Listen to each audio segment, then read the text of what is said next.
ओम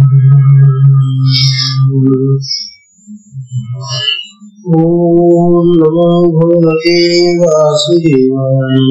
ओम नमो भगवते वासुदेवाय। ओम नमो भगवते वासुदेवाय। ओम नमो भगवते वासुदेवाय। भगवते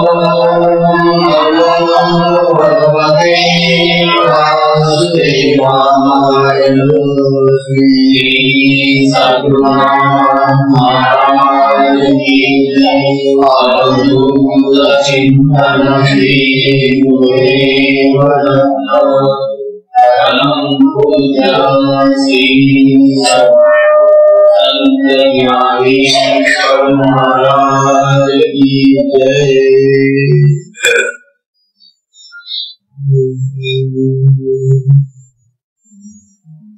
परम पूजनीय श्री सद्गुरु संत ज्ञानेश्वर महाराज साधकांचे माय बाप मान योगी आणि भगवान विष्णूचे अवतार असलेले ज्ञानोबा त्यांचा श्री चांगदेव पासष्टी हा ग्रंथ आपण पाहतो। चांगदेव पासष्टी हा ग्रंथ आकाराने फक्त 65 ओव्यांचा ग्रंथ आहे। त्याला ग्रंथही असे म्हणतात, ग्रंथपत्रे। परंतु कसं स्वरूपात लिहिलेला हा उद्देश चांगदेवांना तो चांगदेवाला तो लाभदायी झाला। जो कोणी या पत्राचं वाचन करेल, या पत्राचा अर्थ समजून, या पत्रासमोरून विचार करेल, त्याच्या भक्तांना ज्ञानोबा निश्चितपणे खूप लाभ देणार। आपला 58 रोजी कालची 57 होती आणि शेवटचा भागाचा राहिला। 57 रोजी ज्ञानोबांनी चांगदेवांना सांगितले, ऐशी केली या गोष्टी त्या उघडीचे दृष्टी आपण आपल्या भेटी आपला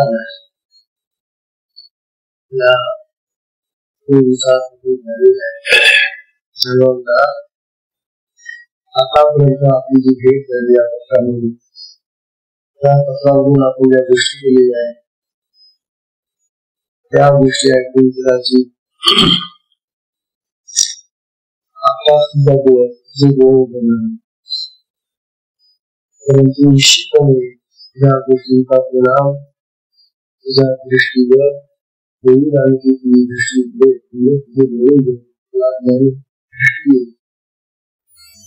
आणि जेव्हा तुझ्यामध्ये ज्ञानदृष्टी येईल त्यावेळेला तू स्वतःला तुझ्याच स्पर्श तेव्हा आपण आपल्यामध्ये आपणच आपल्यामध्ये पाहायचं हा विचार आहे। आपल्याला आपल्यामध्ये आपण पाहायचं, काय पाहायचं आपल्यामध्ये, काय आपल्यामध्ये आत्मा आहे आणि तो आत्मा आपणच आपल्याला पाहता येतो। या आत्म्याला दुसरा कोणी दाखवू शकत नाही। जगामध्ये अनेक साधन अनेक प्रकारे, परंतु कुठल्याही साधनेने कुठल्याही प्रकाराने कुठल्याही माध्यमाने हा आत्मा प्रकाशित होत नाही, दिसत नाही, कळत नाही। आत्मा तो स्वयं प्रकाशित असल्यामुळे तो स्वतः जेव्हा आपल्याला प्रकाश देतो, प्रसन्न होतो, त्याच वेळेला त्याचा अनुभव यायला असा हा जो अनुभव आहे, हा अनुभव आपण काल पण संत तुकाराम महाराजांचा अनुभव पाहतो। महाराज किती अत्यंत खालच्या सामान्य स्तरातून ते वर गेले, दोघांना फार त्रास झालेला आहे त्यांच्या जीवनामध्ये, अतिशय का त्रास सगळ्यांना झालेला आहे, परंतु फार झालेला आहे. त्यांच्या एका लहानशा गावात ज्या गावात ते राहत होते त्या गावामध्ये तुकोबांना मान देत होते. त्या काळामध्ये हिंदूला घरातील त्याची पत्नी ही विरुद्ध होती. सांगा जेव्हा घरातूनच विरोध असतो आणि सगळ्या जगाचा विरोध होता, अशा तुकोबांनी विरोधातून आपलं संतपद जागवलं आणि ते महान पदावर जात होते. आपण पदार्थाचा स्वामीवर आलो हा अभंग आहे बघा. काय म्हणतात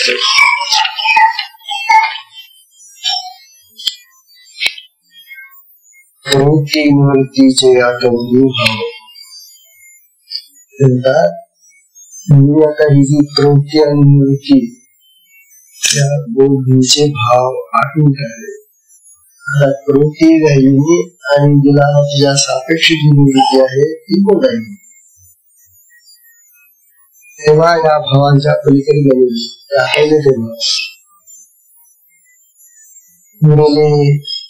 सांग रसायन प्रवृत्ती निष्ठी केल्यानंतर जे उरलं ते चांगलं रसायन. रसायन म्हणजे रस काढलेला असा पदार्थ सगळा रसायन. तेव्हा उरलं जे आहे त्या वृत्ती आणि निवृत्तीला सोडून त्याच्यातून गोड असा भाग घेतला मी, म्हणजे चांगले रसायन घेतलेले.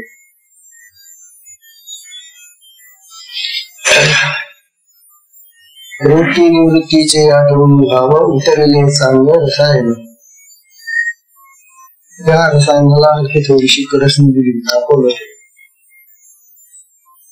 ज्ञानाग्नी हुताशी कडशीने उदा. हे जे प्रवृत्ती निवृत्तीचं सार काढलं त्याला टाकून घेतलं, कडसलं त्याला. त्याच्यावर ज्ञानाग्नी,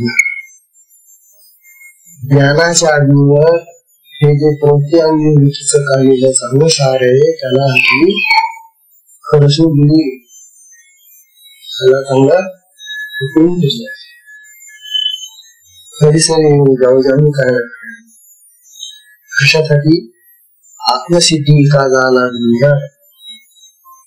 मला आत्मसिद्धी प्राप्त करायची, आत्मस्वरूप मला प्राप्त करायचंय. त्यासाठी मी हे रसायन ज्ञानाग्नीच्या कडसणीनं चांगलं टाकून घेतलं, शुद्ध करून घेतलं.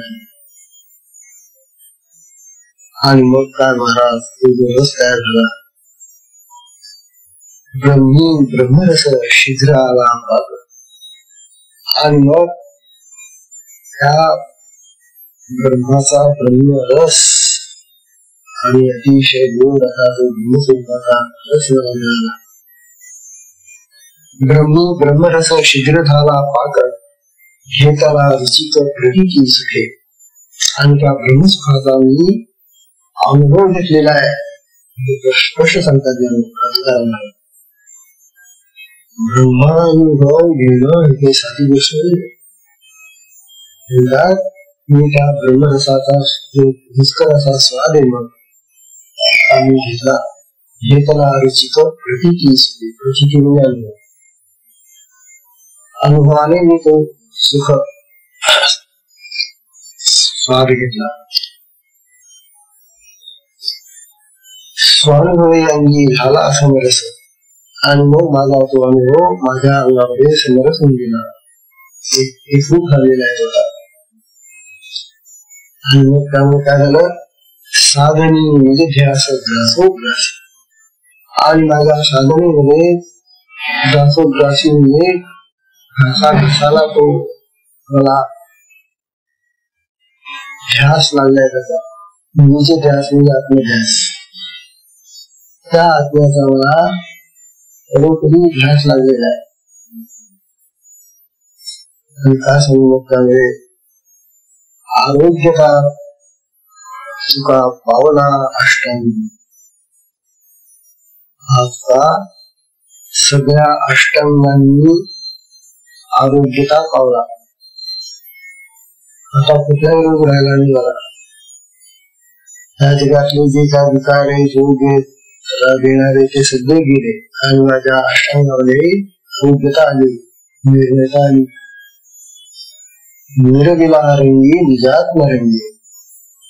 आणि आत्मरंगाने या जगामध्ये मिळू लागलो. आता हे मिळू लागलो म्हणजे लोकांना दाखवण्यासाठी नाही, त्यांच्या अंतरंगामध्ये तो आता भिडलेला रस जो आहे आनंदाचा, तो आनंदाचा अनुभव देते. महाराजांचा हा अनुभव वाचल्यानंतर आपल्याला असं वाटतं की एका छोट्याशा गावामध्ये राहून आणि त्या भंडाऱ्याच्या डोंगरावर जाऊन जी साधना केलेली, ती अलौकिक साधना केलेली आणि त्यांना हा असला ब्रह्मानंदाचा अनुभव आलेला आहे.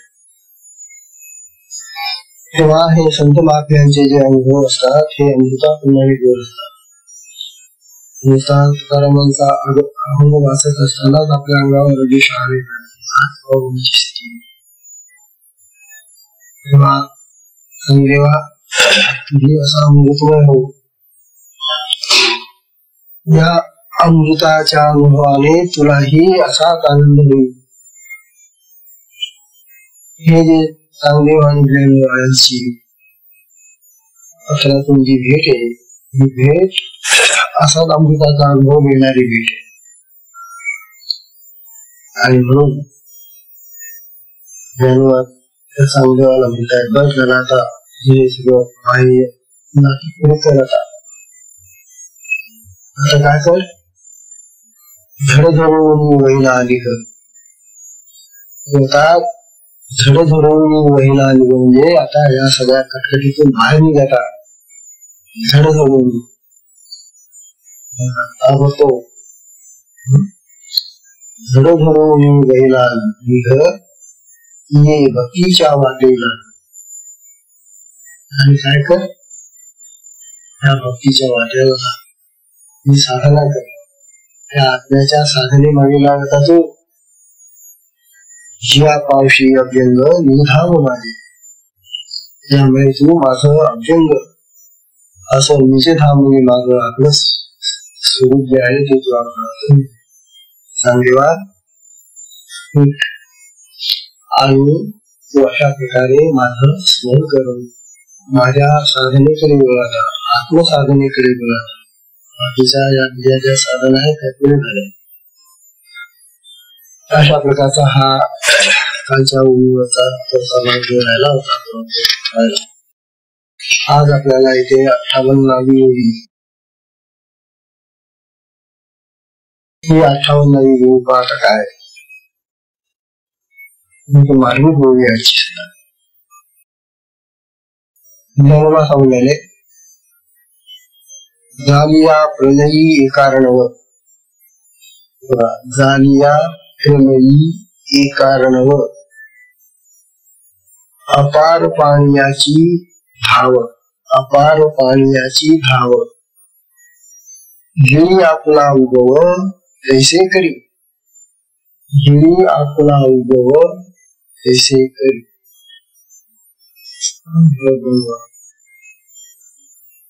जन्मा सौम्याने जेव्हा प्रलय होतो, या जगाचा जेव्हा प्रलय होतो, नाश होतो, त्यावेळेला असा काही पाऊस होतो, असा काही पाऊस होतो, असा पाऊस होतो की डोंगरा इतका उंच असा पाण्याचा महासागर बनून समुद्र. कारण एकच समुद्र. आज आपल्याला सप्त सागर दिसत आहे, परंतु हे 7 सागर 7 राहत नाही. तेव्हा जालिया प्रलयी कारण, प्रलय कालामध्ये जसा तो एकाग्र होतो, महाप्रलयाचा सागर तयार होतो. मग त्या महाप्रलयाच्या सागरामध्ये कोणती नदी कशी वाहून राहिली हे कळतं का? कुठल्याही पाण्याचा प्रवाह कधी गोंधळाला वाहतो काय होते अपार पाण्याची धाव.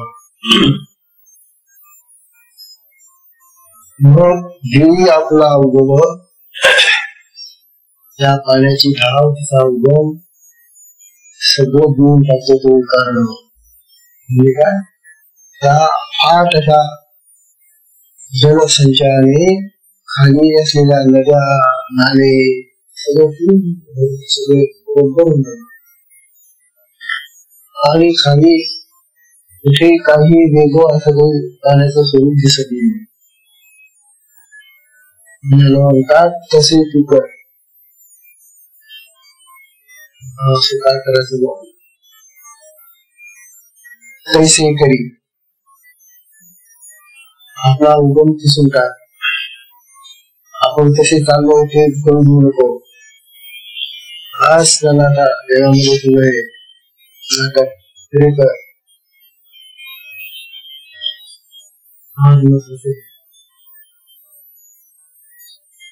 दृष्टांताचा सांगितलेला चांगदेवाला हा उपदेश करतायत. दृष्टांत घेऊन आता या दृष्टांताचा चांगदेवाच्या शरीराशी कसा संबंध जोडायचा किंवा चांगदेवाच्या जीवनाशी कसा संबंध जोडायचा.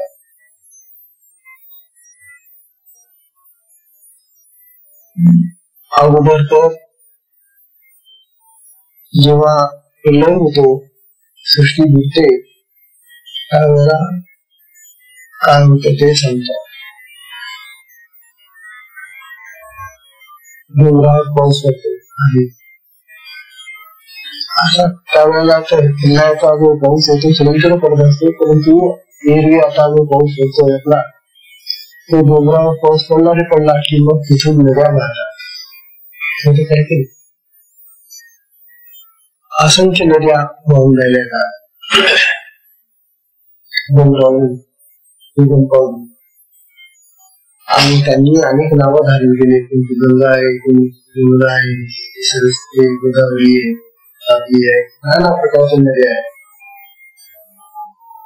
या नद्या समुद्राकडे वाहत चाललेल्या आहेत. हा पाण्याचा एक प्रकार झाला.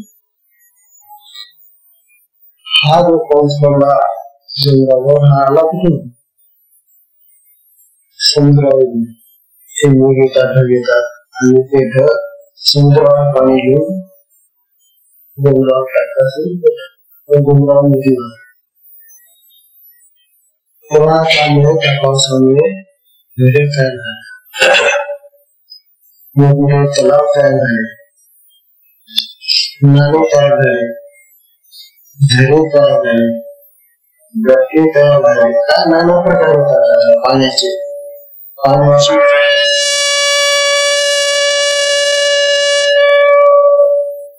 पाण्याची जलाशय तयार होतात.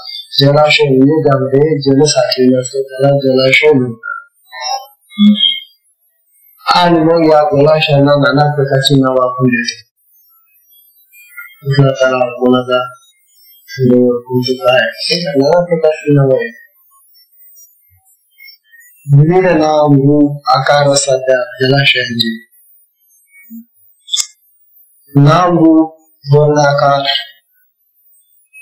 हा जो जलाशयांचा प्रकार आहे तो हृदयाच्या त्या एकाग्रणामध्ये महासागरामध्ये विलीन सगळे मिळून गेले झाले. कुठलीच नदी दिसत नाही, कुठला तलाव दिसत नाही, कुठलं काहीच दिसत नाही. सगळे गेले, त्यांचं नाम, रूप, आकार सगळे गेले. आणि काय झालं?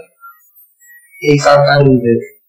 एक आरणव झाला. एक आरण, एक महासमुद्र झाला.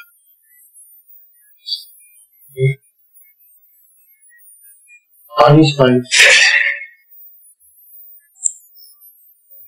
आता यातून जनवा चांगदेवाला सांगतायत, चांगदेवा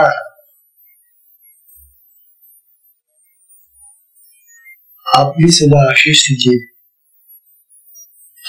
कशी? हे जे विश्व तयार झालं ते त्या एका अर्णवातून पुन्हा जेव्हा सगळं पुन्हा कोणाची तशी कुठे म्हणजे एकदा पुन्हा गेली, आता पुन्हा निर्मिती होती. पुन्हा निर्मिती होत असताना पुन्हा मोठ्या नद्या होतात, तलाव होतात. तसं आधी जे आहे आपल्या सगळ्यांच्या आधी तो जो एक कारण आहे हे परब्रह्म. ते परब्रह्म सगळ्या विश्वामध्ये पसरलेले मोठे आहे. आणि त्या परब्रह्मामधूनच मग प्रकृती आणि पुरुष आले, मग तत्व आली, पंचमहाभूत आली, आणि मग नाना प्रकारच्या जीवांच्या योनी आल्या. जीव प्रकट झाले. 84 लाख योनीचे जीव परब्रह्मा. आता या 84 लाख योनींना अनेक नावे आहेत.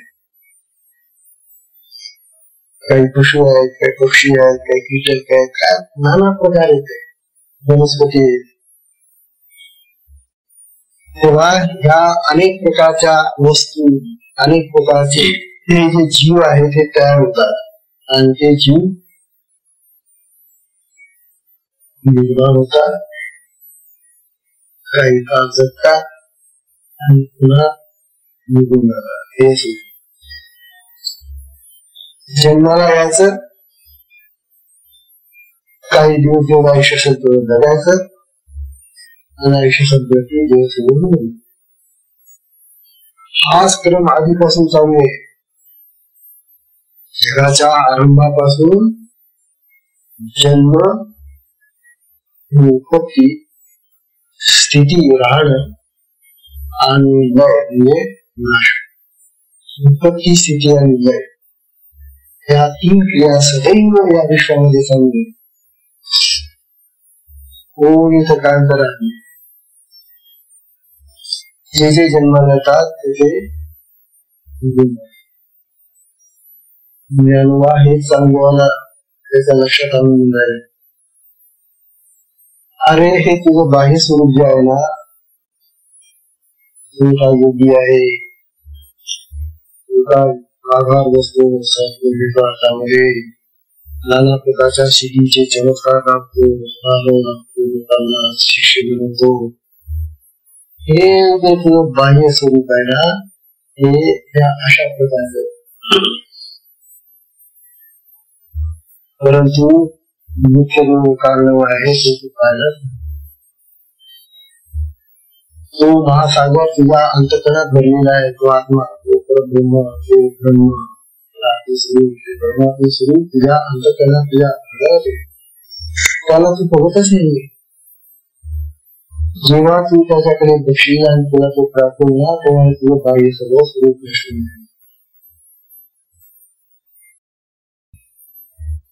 हे नष्ट होईल कारण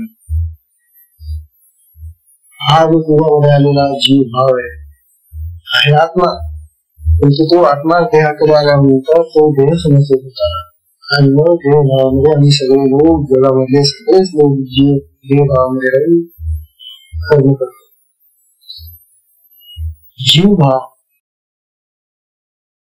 आणि हा प्रत्येक अशा प्राण्यांचा जीव भाव, प्रत्येकाला आहे तो जीव भाव. तसा मनुष्याला लटकलेला आहे. पण मनुष्य आणि इतर प्राणी यांच्यामध्ये थोडासा फरक आहे. माणसामध्ये जीव भाव आहे, इतर प्राण्यांमध्ये जीव भाव फरक आहे. ते शिवभाव तर कधी जाऊ शकत नाही. पण हा मनुष्य जो आहे त्याला शिवभावामध्ये जाता येतं, त्याला आत्मस्वरूपामध्ये जाता येतं. त्याचा जीवभाव तोडता तो त्याला. जीवभाव कुठल्याशिवाय शिवभाव प्राप्त होत नाही. आपला देहभाव गेल्याशिवाय मी देह आहे, मी देह आहे, मी देह आहे, ही जी भावना आम्ही धरून बसलो आहे, ही भावना सोडल्याशिवाय मी आत्मा आहे, मी आत्मा आहे, ही भावना कशी येईल? वास्तविक खरं मी आत्मा आहे. पण काय चूक झाली पण असते, कोणी केली, कशी केली, काय केली, अंतर्मनात गुंतवली लहानपणापासून. आणि आम्ही सगळे तसंच म्हणायला लागलो की मी देव आहे, मी माणूस आहे, मी स्त्री आहे, मी अमुक मुलगा आहे, मी अमुक आहे, मी अमुक आहे, मी अमुक.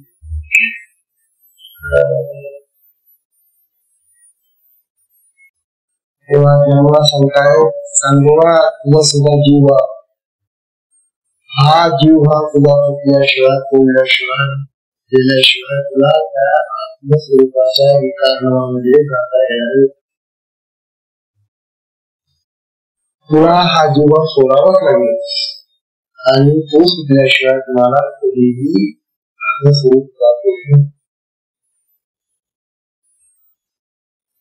आणि जीव गेला गेला हा आपला सुद्धा जीव आपल्या सर्व साधकांचा आपल्या सगळ्यांचा सुद्धा देहामध्ये आहे. त्यामुळे देहच मी आहे हा भाव आहे. तो गेल्याशिवाय शिवभाव म्हणजे हे मी ब्रह्म आहे, मी आत्मा आहे. सांगणारा आणखी एका महावाक्याचा नेमका उद्देश देत आहे. दुसरं महावाक्य आहे सर्व खलु तत्त्वमसि हे महावाक्याचा आतापर्यंत उल्लेख झालेला आहे. परंतु दुसरं महावाक्य असं आहे की सर्व खलु इदं ब्रह्म.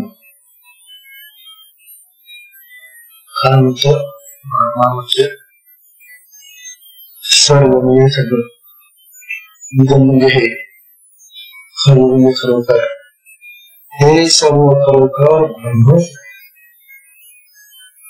जे जे आहे या जगात या विश्वात घडलेलं हे सगळं ब्रह्मच. ब्रह्माशिवाय दुसरं काहीही नाही.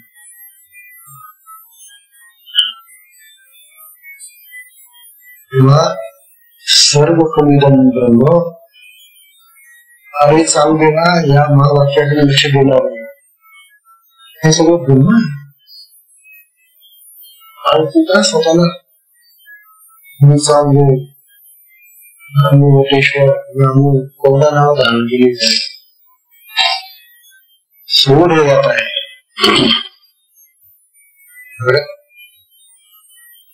ज्ञानेश्वर महाराज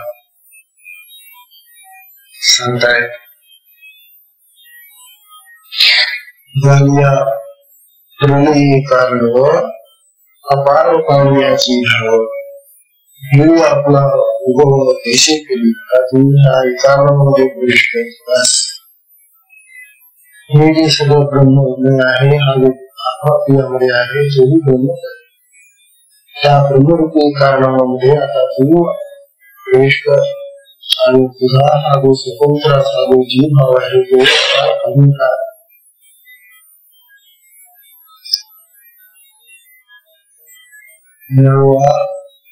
या निमित्ताने आपल्या सगळ्यांना हा बोध देत आहे. समजले की मनुष्य जीव भावामध्ये ज्यावेळेला असतो त्यावेळेला देवाचं स्वरूप तो पाहत असतो. त्याची दृष्टी नेहमी जगाकडे असते. देहभावामध्ये जेव्हा आम्ही असतो त्यावेळेला आमची देहाची इंद्रिय मन बुद्धी चित्ताने लागती आणि बाहेरची हे सगळी इंद्रिय जगाच्या प्रवृत्तीकडे लागलेली असतात. बाहेर पाहत असतात. बाहेर देवाला समजावे त्या बाहेरचं जगाचं जे ज्ञान आहे या ज्ञानापेक्षा हे चांगलं तुझं अज्ञान मोठ आहे. दृष्टिकोन आणि तसं वाटलंही आहे. आपण किती शिकावं कॉलेजमध्ये, किती अभ्यास करा, किती डिग्री मिळवा, काही मिळवा, किती ग्रंथ वाचा, किती प्रवचन ऐका, काही हे जे ज्ञान मिळवतो आम्ही शुद्ध ज्ञान ग्रंथ ज्ञान या ज्ञानापेक्षा या ऐकलेल्या ज्ञानापेक्षा अज्ञान आमच्याजवळ जास्त. असं कसं आम्ही तेवढे ग्रंथ वाचले, मित्र वाचलं, ऐकलं म्हणून आमच्याजवळ ज्ञानच जास्त झालं पाहिजे ना. नाही. एक तर मुळात जन्मजात अज्ञान झालेला आहे. जेव्हा मुलगा जन्माला येतं ते पूर्ण अज्ञान असतं जगाच्या बाबतीत. त्याच्यासाठी जगाचा त्याचा काही संबंध येत नाही आणि म्हणून ते जगासंबंधी पूर्ण अज्ञानी राहते. अशा अज्ञानाच्या अवस्थेमधून आपण वाढ होत जाते. जसं आपण वाढत जातो तस मग आपल्या कानावर शब्द यायला लागतात. शब्दांनी आपल्याला थोडस ज्ञान व्हायला आणि मग असं थोडं ते साधत व्हायचं. किती वर्ष आपण पूर्ण होतो जगाचं ज्ञान पूर्ण होत का ते म्हणजे केवढे साध्या आंबोलीच्या सगळ्या गल्ल्या तरी कुठं माहिती होणार. आंबोलीच्या त्या गल्ल्यामध्ये राहणारी सगळी माणसं कुठं माहिती होणार. त्या घरामध्ये किती लोक राहतात हे कुठं माहिती होणार.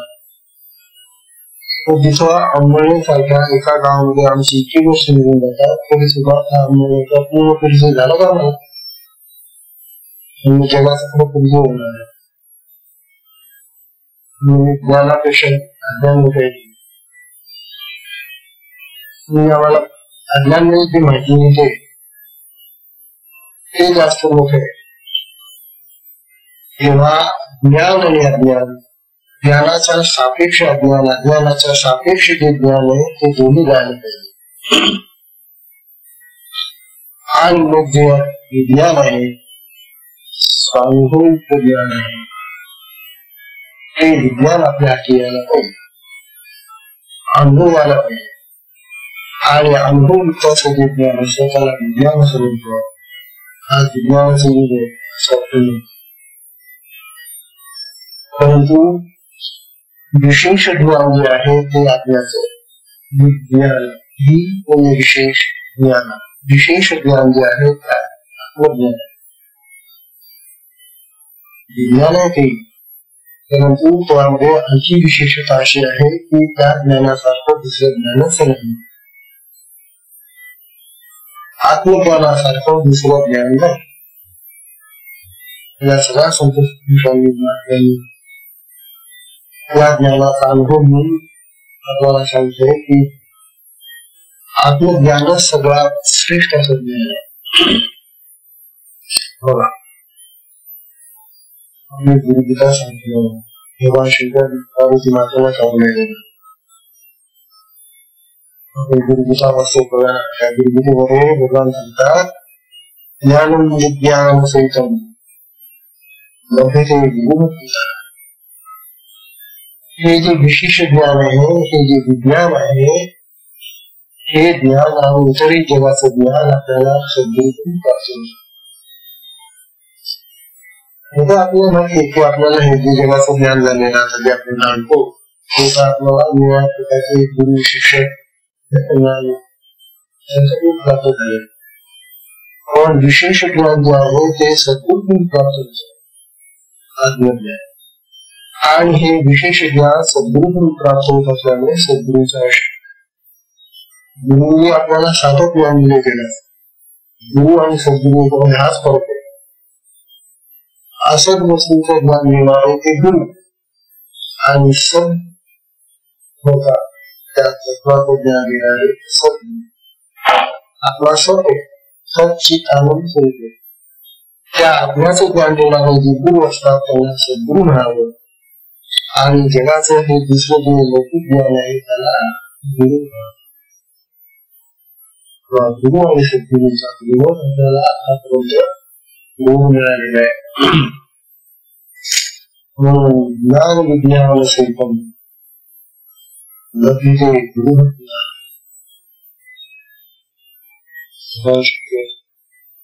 माता पार्वतीला समजावलं की हे पार्वती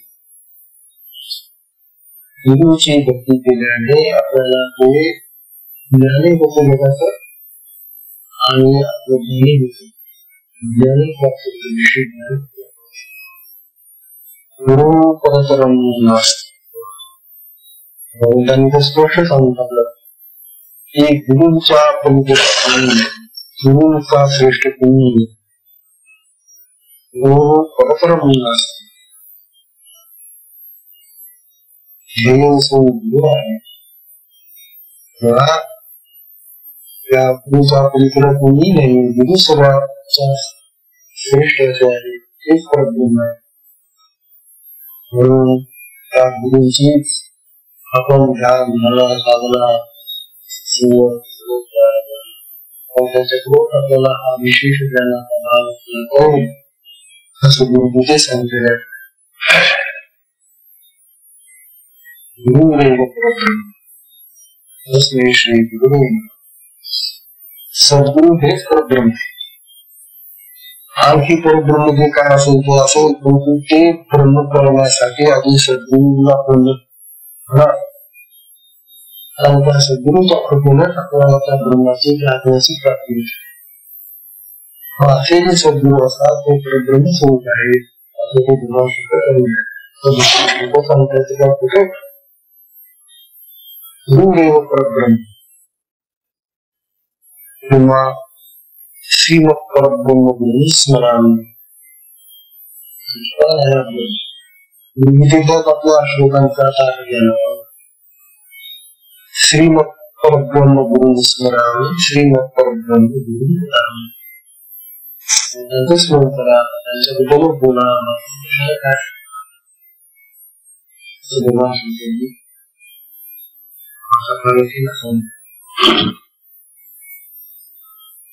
सद्गुरु असे जर आहेत आपल्याला प्राप्त झालेले तर मग त्यांच्याकडे काय मागायचं. समजा आता आपण सद्गुरु केले आपल्याला प्राप्त झालेले आपल्याला त्यांचा अनुग्रह झालेला आहे.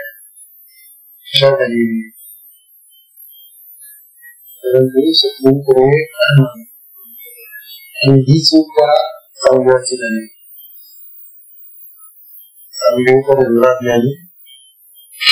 चांगला उपासक योगेश्वरांचा शंकरांचा भगवंताचा उपासक पण त्याची चूक का झाली. त्याने जे देवाकडे मागायला पाहिजे होतं ते मागितल्याने त्याने जगाचा ऐश्वर्य मिळाला. त्याने समाधीचं स्वरूप प्राप्त होऊन योगाची आणखी स्थिती जी आहे समाधी ती त्याला प्राप्त होईल. नुसती पूर्वी समाधी घेऊन काय करतो. नुसती समाधीला तू बसून असून आत्मज्ञानाशिवाय सगळं हा महत्वाचा विचार जेव्हा सांगण्याचा होता तो आपल्याला महत्वाचा आहे. आपणही साधना करतो बरा साधना तर काय विचार परंतु नुसती साधना करून करून करून करून तुझा जीव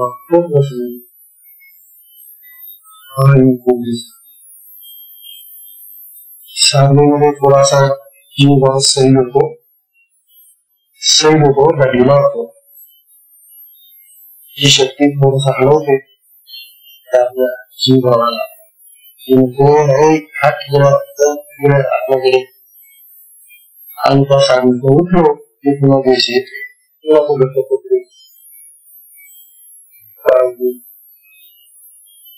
जीव भावच मिटत नाही आणि शिवभावामध्ये राहू शकत नाही. आता मला आणि ते जर होत नसेल ती साधना मिळवलं साधनेने जीव वाटला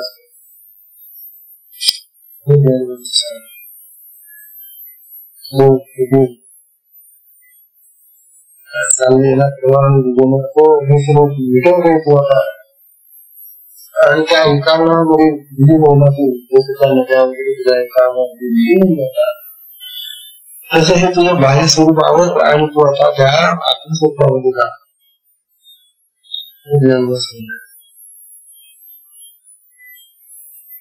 गुरुजवळ काय म्हणतात. गुरुजवळ जर काही मागायचं नसलं तर या जगातल्या गोष्टी मागू नये. आम्हाला तर अशीच लागून गेलेली गुरुजवळ मागायचं असलं तर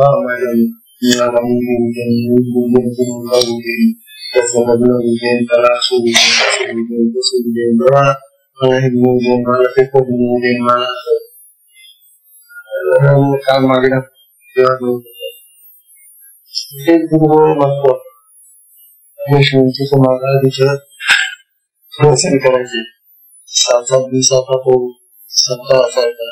7 दिवसातून 3 कोर्स करायचे.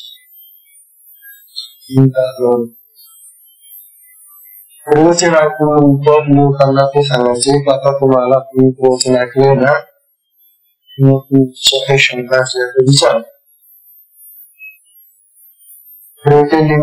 साधने संबंधित असायची पद्धतीने बोलायचे आणि लोक ज्या शंका विचारायचे महाराज त्या सगळ्या संसाराच्या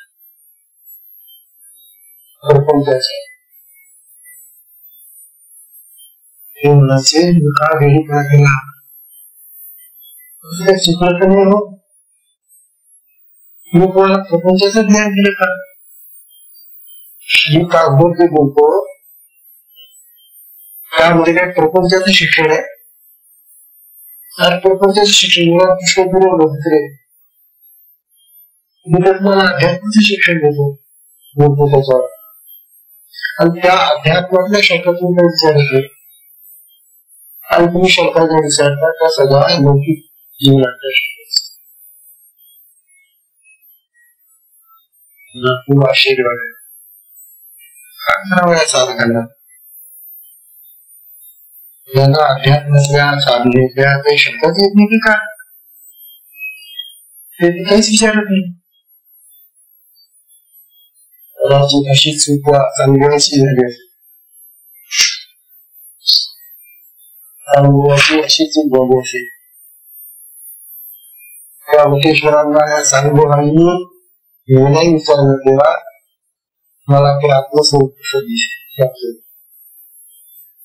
असं नसेल विचारले ते जर विचारलं असतो तर सगळ्याला नसला देशाचा हे पत्रकाला कसं गेलं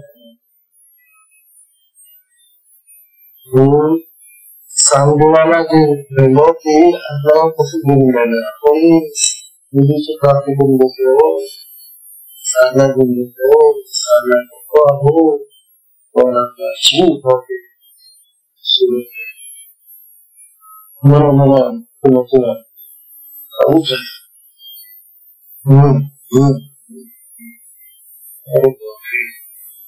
किती अहंकार आहे हा अम्मा हा देवा हा जीवा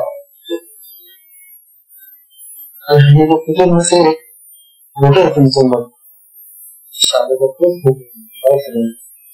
करतो साधनेने शुद्धी होते बरोबर की आणि विशेषतः आपली ही साधना आहे ही अंतःकरण शुद्धीची साधना आहे.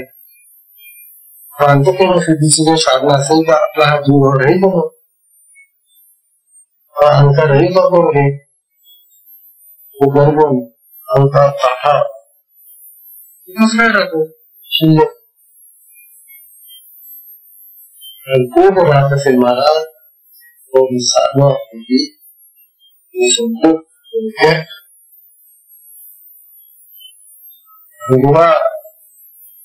ही चूक केली असेल खूप अवतेश्वरांना जे मागितलं ते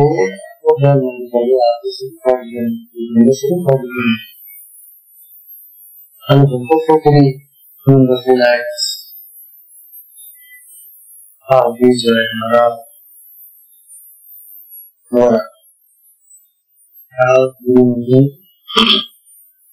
सद्गुरूंच्या अवतेश्वरांनी किंवा काय गुरु साधेन आत्माराम गुरुगीतेची गुरु कृपा प्रसादेन गुरु कृपेच्या प्रसादाने आत्माराम निरीक्षे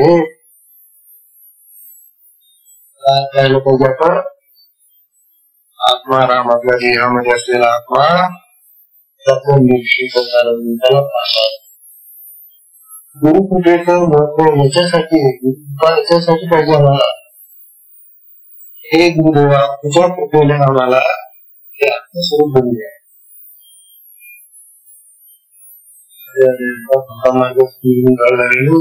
गुरुकृपेनं आम्ही आत्मारामचं काही निरीक्षण करत नाही, जगाचं निरीक्षण करत बसतो, संसाराचं निरीक्षण करतो, प्रपंचाचं ध्यान लागतं नावाने.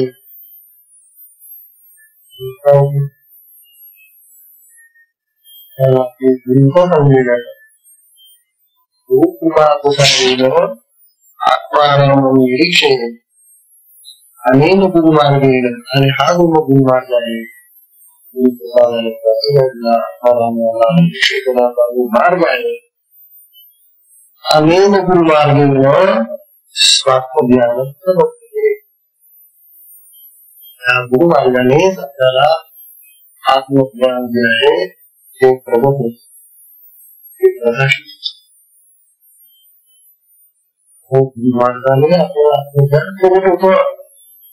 आपण प्रगती होत आणि तेवढा कुठे गुरुचा वाचतो तेवढा आता समजून घेतो, बाकी काय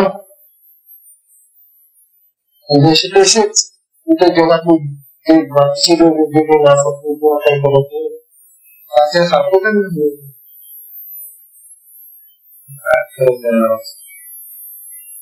मला चालू आहे. महत्वाचा विषय आहे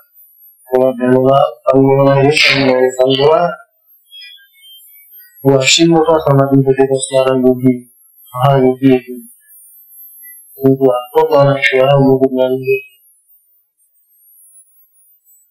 आत्मज्ञान प्रमुख होत. आत्मज्ञान झाल्यानंतर मग तू योग कर, कर्मयोग कर, योग करतो, तो तुला कारक होईल. परंतु आत्मज्ञानाविरहित केलेल्या कोणत्याही गोष्टी ज्या आहेत शुष्क निष्फळ त्यातून करण्यात काय खूप मोठी भक्ती केली तेव्हा खूप भक्ती करतात आत्मज्ञान मागत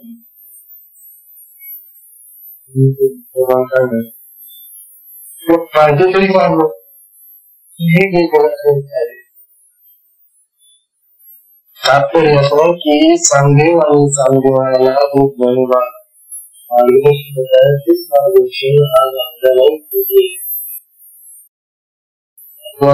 आपल्या साधनेतून असा बोध व्हायला पाहिजे की आपल्याला आत्मज्ञान तरी जायला पाहिजे,